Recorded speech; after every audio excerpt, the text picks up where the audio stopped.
haadha abbaa keennatti tola haa oollu. Haadha abbaa keennarraa du'aa yaa fudhannu. Namni haadha abbaa ofitti jallate akhiraa dura duniyaa salphata.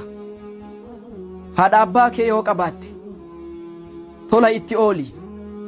Haasawa gaarii wajji haasa'i. Rabbiin keenya subhaanahu wa ta'aalaa ووصينا الإنسان بوالديه حسنا. ilma namaa kanaaf akka isaan haadha abbatti tolina dalagan dhaamnee fi jirra jedhe Rabbi. Nama wahiitu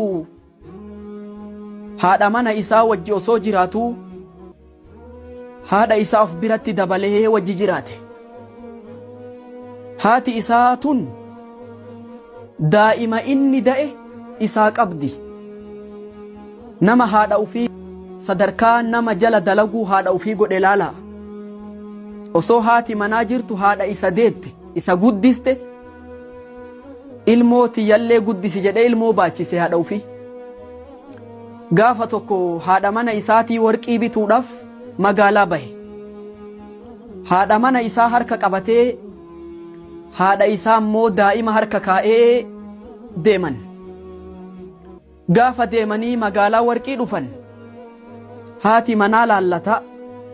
Qubee kanatu naa taha kanatu naan taane jechaa filataa osoo jettu haati daa'ima harkaa qabdu tun warqii takka fuutee miizaanarra keette itti tolte. Yeroo maallaqa kafaluuf inni jedhu miizaanni xiqqoo itti ol ka'e. Akkamitti hisaabni agana dhufe jennaan maanguddootanatu warqii tokko dabale jedhaniin.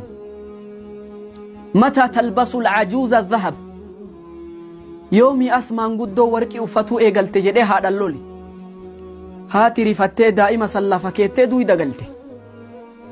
Yeroo garii bineensa baddaa galu caala nama namarraa dhalatetu bineensa ta'a.